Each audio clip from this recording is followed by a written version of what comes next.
Hello, my name is Waylon Lewis, and every week we'll bring you a new podcast with Elephant Journal.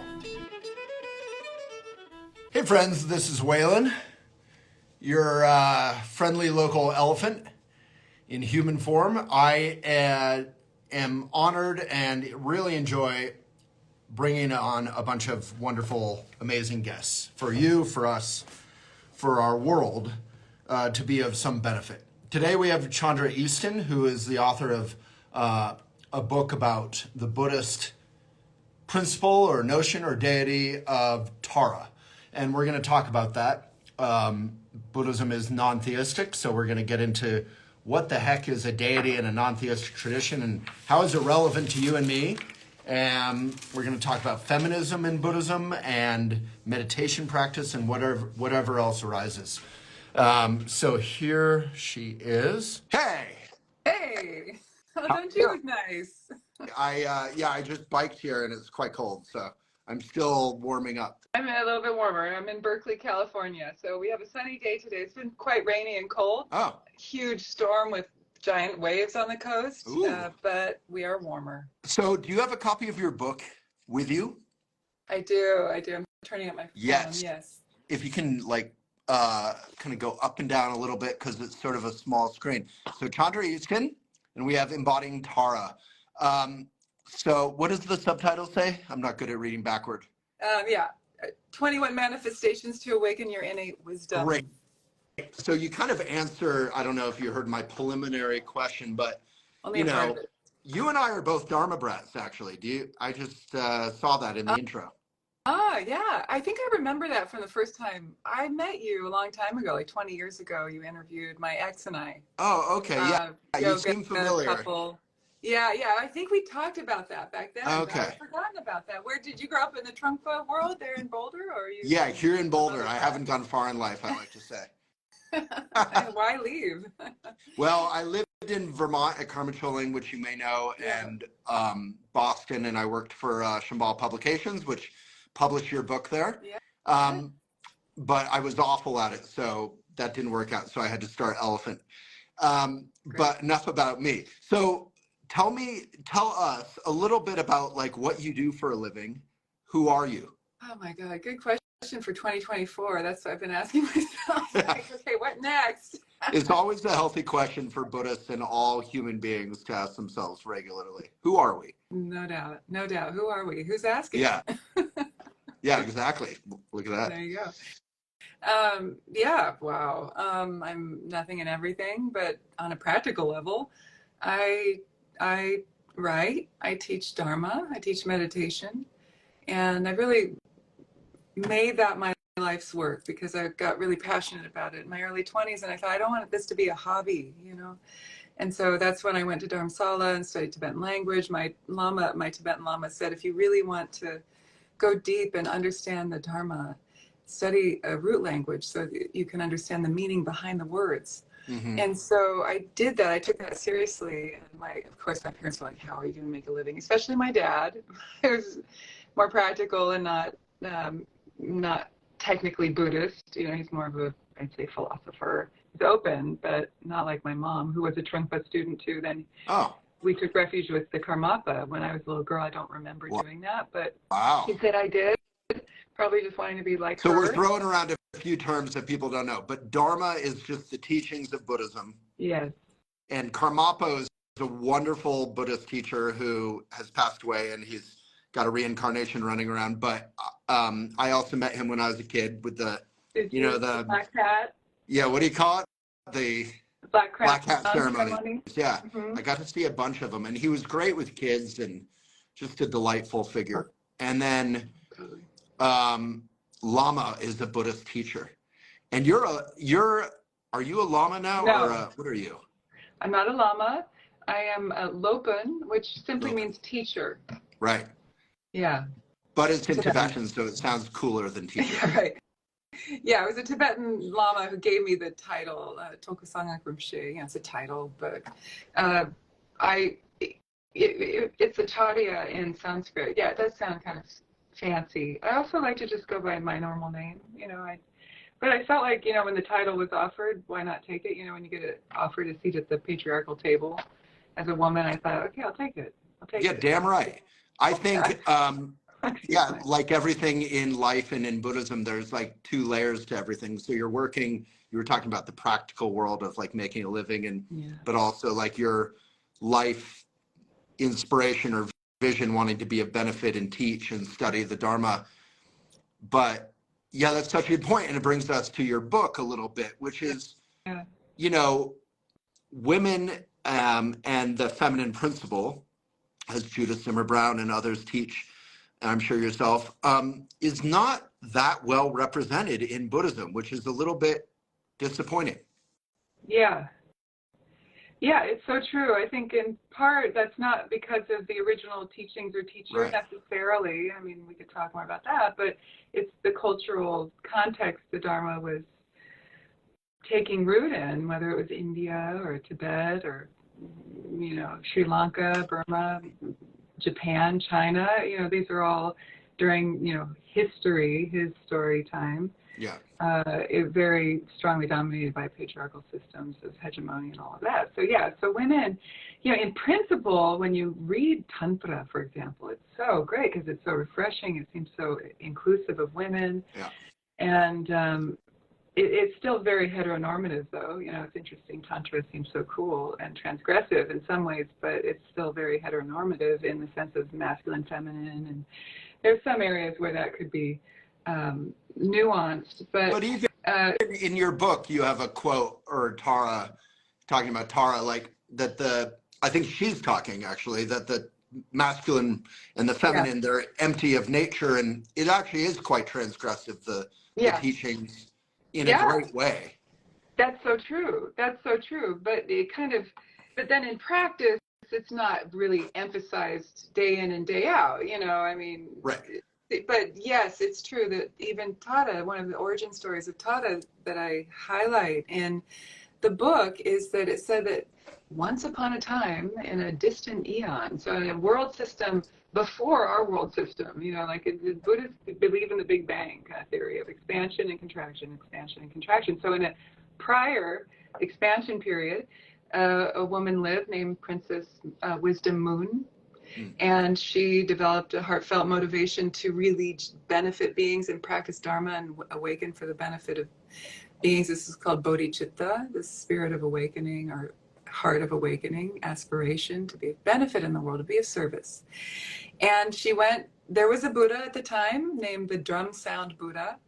And she went to his community and said, I would like to take refuge and take the bodhisattva vow, which means you really step into a commitment of working for the benefit of others, not just attaining liberation for yourself, but attaining liberation for all beings. That's the ideal of the bodhisattva, one who aspires to do that. So she wanted to take that vow. And the story goes that the abbot or the monks and the abbots of the monastery said, oh, very good, what a great altruistic motivation. But you should pray to be reborn as a man first so that you can benefit even more beings in a man's body. And that's when she, you know, laid down, boo, boo, yeah. She said, hell no. And here's why. She said, there's no man, no woman, no self, no other. Such dualistic concepts are, you know, beliefs of the deluded mind, or she said evil-minded people. Yeah. People who are deluded believe in those kind of binaries. Right. And she said, for that reason, I vow to be reborn again and again as a woman and to attain liberation as a woman and benefit beings as a woman for the benefit of others. So yay. And Heart Sutra style is not just deluded, like there's form and emptiness, but the fundamental point there is like there's no inherent goodness or badness in masculine or feminine, right, or anywhere on the spectrum. Yes. And if, in case anyone watching is like been annoyed by far right conservatives, like there's nothing woke about this. It's just saying we're all inherently, we have bodhicitta, or we have basic goodness, or we have Buddha nature, and we have potential to wake up and be kind to ourselves and others, and of benefit. Is that yes? And that's basically not gendered. Yeah, that transcends gender and duality. Yeah, and it There's no gender there. transcends ableism, and it transcends race, and it, Yeah. like, all of us have the potential, but in the real world there is sexism. And so I think Yes. And that's what's so racism. powerful about your book. And you mentioned a few others had written books vaguely in the same territory around the feminine and Dharma. So how, I mean, Pema Chodron, who we all love, and she had to travel all the way to Asia to become ordained. Like, how do we, as a nun, how do we kind of wake up, or has it already happened, which I assume is naive, within modern Buddhism? How do we wake it up to kind of true, following the letter of the teaching that we're all inherently full of Buddha potential? Yeah, how do we do that? I mean, that's a huge perennial question. How do we do that? But I feel like you would how have, do we wake up to our Buddha nature, or how do we wake up to feminism and embracing the feminine? More feminism and trans rights and, Right. anti-racism work and all this, because, you're a powerful teacher who is a woman, and you have a powerful teacher who is a woman in Dharma. And I feel like you probably live and think about this. Yeah, I'm seeing some of the comments here. Somebody said, be in love. Yeah, in love with yourself, in love, swimming in the love ocean, remembering that we are love. Yeah. We are loving awareness, as Ram Dass says, such a beautiful meditation, that awareness, this Buddha nature, is like the sun, and its rays are warmth of compassion and love that bring that kind of embrace and welcoming of all people, all animals, all sentient beings, no matter what their gender is, what their races, where they're from, their class, all of that just falls away. And the Buddha he went against the stream. He said that, I go against the stream. I go against this belief of the caste system in India at the time and still today. Yeah, it was very powerful and very rare for its time. Yes. So he was a very social, I say that, he was a social justice guy. Yeah. He said, no, enough is enough. And that women, eventually he came around, it's kind of a little sticky, this story about women and him embracing women in the monastic order. But he eventually did. And this, what I've learned from my teacher, Lama Tsultrim Alioni, who's a woman, Western woman, like Pema Chodron, went to Asia to become a Buddhist nun, ordained in the 60s by His Holiness the Karmapa, this teacher we were talking about at the beginning of the time. So what she says is that this is really the only instance where the Buddha changed his mind, at least unrecorded in terms of the sutras, these texts that record his teachings, is that his attendant, Ananda, challenged him because the Buddha wasn't allowing women into the order because he was worried that it would be too distracting for the monks. So he definitely was catering to more of that patriarchal system. Right.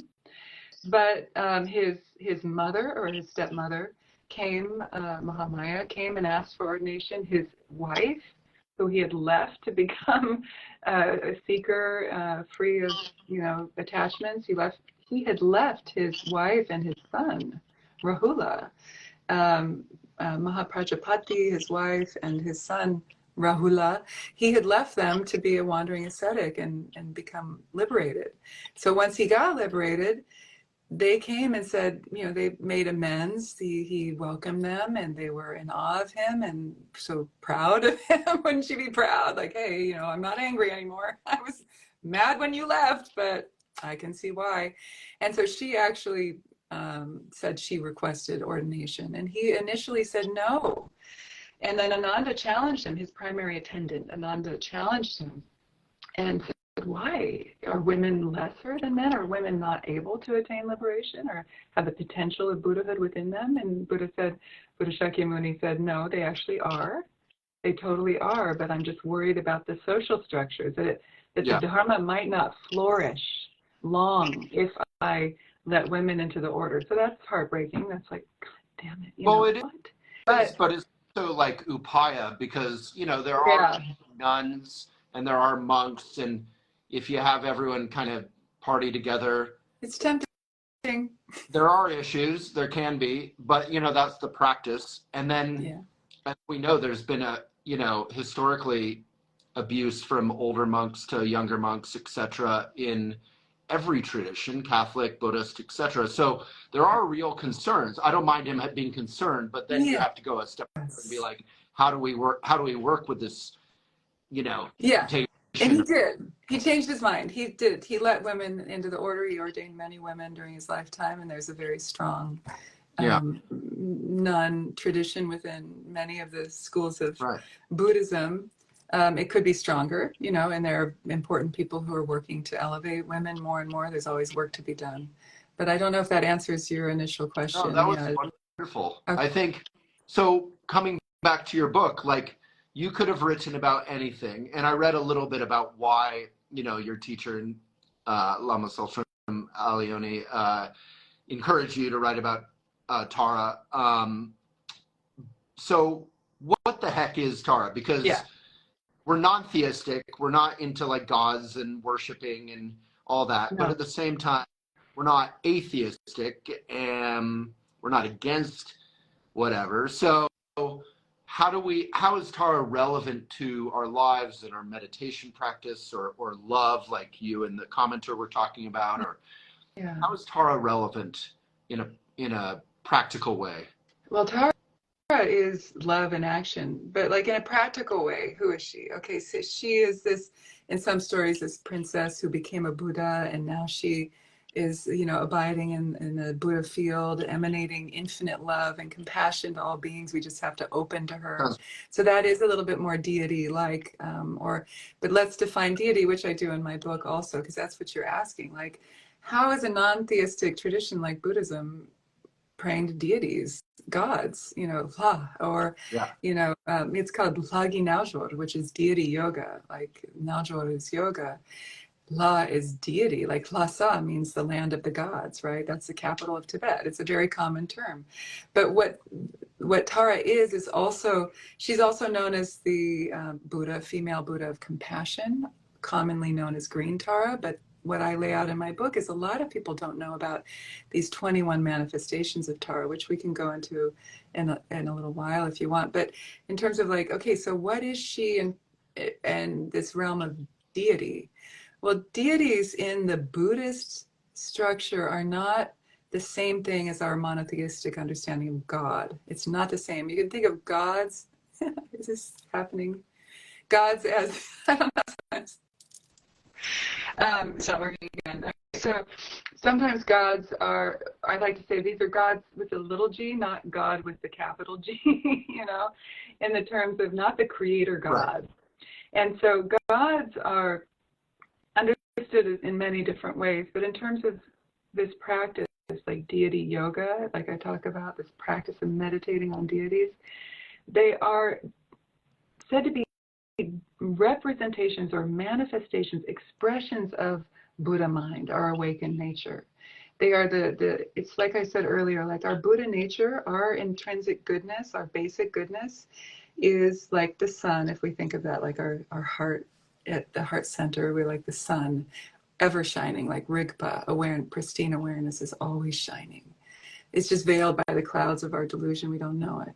So if that sun is ever shining, the rays, those sun rays, are manifestations of more subtle dimensions of energies and bliss and sound and light, and that's called the realm of complete enjoyment realm, the Sambhogakaya in Sanskrit.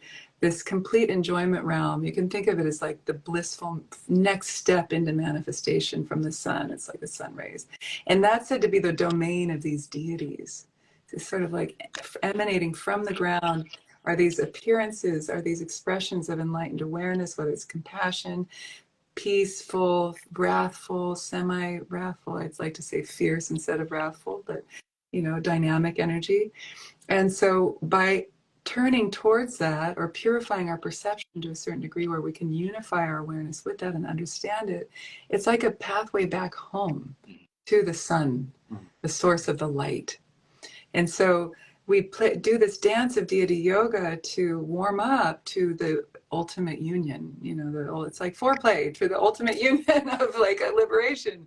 And so we do mantra visualization, we embody deities to feel what would it be like fake it till you make it, what would it be like to feel like I was Tara or a Buddha. It could be Avalokiteshvara, the male Buddha of compassion. It could be Vajrapani, a fierce, dynamic, blue-black deity. He's in the little tanka behind me. You know, it could be anyone. Yeah. And so in that expression, depending on your karmic connection, what you're trying to cultivate, and that's a way for you to feel what would it be like, and then eventually to dissolve all of that structure and then rest, you know, all that framework of sadhana or spiritual practice, and rest in what's called the dissolution phase, of completion phase, and other, you know, vocabulary, where you're totally complete as you are. You dissolve into radiant emptiness, and you rest in your basic ground, your true ground of Rigpa. So deity yoga is a way to find that. It's very colorful. It's very dynamic.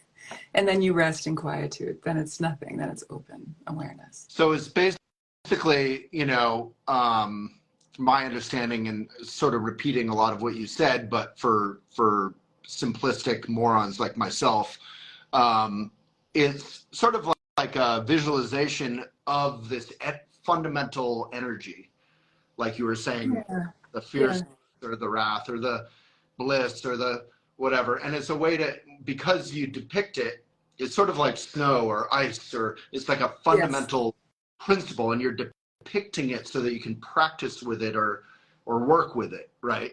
But it's not great. Meant to get caught up in the depiction and be like, oh, Zeus, oh, Tara is not a real god hanging out on a cloud somewhere.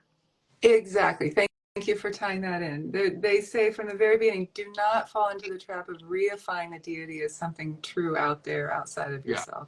Understand the empty nature of you and the deity, right? They call the threefold emptiness of self, emptiness of other, and the emptiness of the relationship in between. They're all interconnected. It's not, I'm not truly existent in and of my own self. The deity is not truly existent in and of her own self.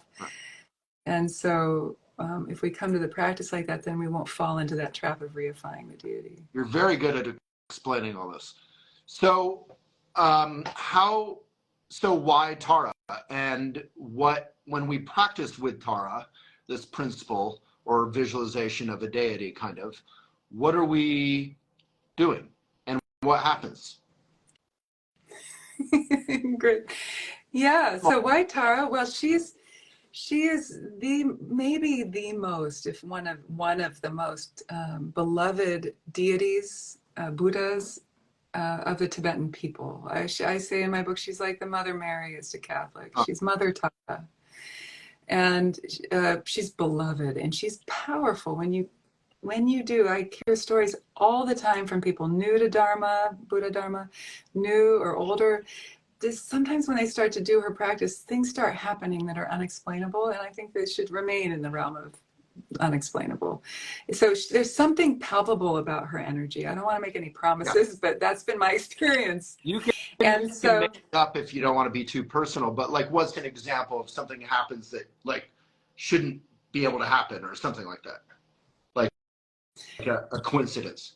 Well, I mean, often she'll come in dreams to me or others. I just had a student tell me that she was reading my book and reading about one of the fierce blue-black Taras. And that night she had a dream where Tara came to her and blessed her and filled her with bliss, and then helped her, like purified some of her pain and suffering that she had in her body, and then took her on a journey and helped her do that for the whole world. I mean, that's an amazing dream. That's a gift. Christmas carol. Yeah, it does, doesn't it? Yeah, so whether these are just archetypes of our own mind, the subconscious offering up imagery because she was just reading about her, or whether it was truly Tara out there coming into her and saying, here, darling, I'll take you, I'll help you out. Stories like that. And even in I tell a story in my book. I was writing the 9th Tara chapter. 9th Tara is green Tara in this pantheon of the 21 Taras. The green Tara is like the most popular Tara. You see tankas of her. She's beloved in Tibet, for example. And so I was writing this chapter. I was having a bit of writer's block that few weeks, especially as I was starting the chapter. And one morning I was doing my morning contemplations, my meditation, and I prayed to Tara, please help me swiftly move through this writer's block. You know, I have a deadline, but also please help me move through this with the wind, because she's often likened to be swift like the wind. Green, the color green is associated with the element of wind. So she's very much the wind Tara. She moves swiftly, and is often shown in profile because she's like a, you know, the wind, moving, ever moving. Green karma deities are often, that's a karma family of the northern dimension of the mandala, right? So the green deities are often associated with the wind and that swift energy. So I was in that chapter, just starting it, saying, okay, please, can we be swift here? Because I need it. I need some help. Thank you very much. I'll take what you can give me. Yeah. Just this heartfelt prayer. Simple. And then I'm typing away, and seems to be going okay. It's not so bad. I was able to complete the chapter. It might have been in the middle of the chapter, honestly. Like I don't write the chapters in a day. I was really working for a couple of weeks on that chapter. It was that day that I was really wanting to complete it. And so I was able to complete it. In the afternoon, I literally pressed send, because I was sending each chapter off to my editor. She was helping me along the way. That's how I wrote the book. And I sent it off to my editor, dear Tasha, and at Shambhala. And I sent it off, and right when I pressed send, a huge wind burst through the trees, and my windows rattled. Like, wow. That doesn't happen very often here. And it was very immediate. So the minute I pressed send, boom. Wow. And that was the beginning of 3 or 4 days of intense windstorms. Thanks for listening. Hope you're getting a lot out of it.